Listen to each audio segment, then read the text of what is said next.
तै बिराजे वो दाई माँ खल्लारी कोडार बांधा अमली पेड़ के छामा।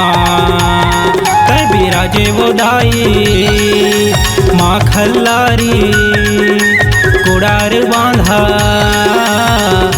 अमली पेड़ के छामा।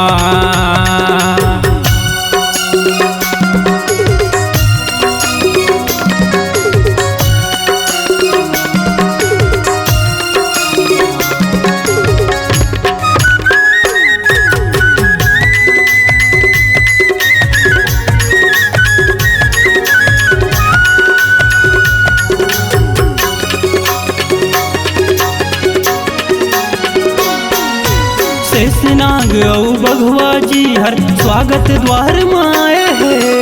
अवैया चवैया भक्तन मन के सुघर मान बढ़ाए है।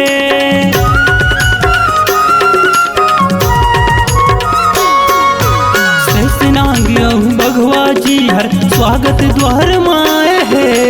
अवैया चवैया भक्तन मन के सुघर मान बढ़ाए है। सुघर मान बढ़ाए है।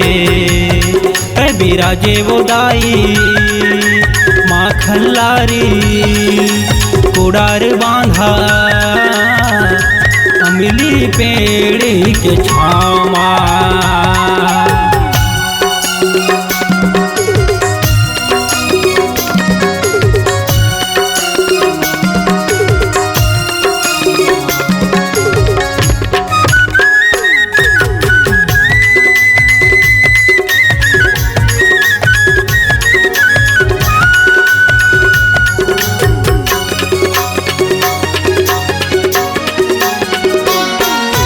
चैत कुंवर के पावन महीना जगमग जोत जलाते। कार्तिक पूर्णिमा में तोर दुआरी सुघर मेला भराते।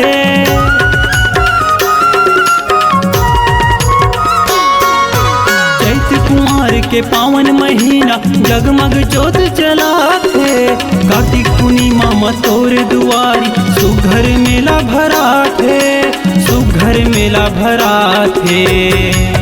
तै बिराजे वो दाई माँ खल्लारी कोडार बांधा अमली पेड़ के छामा।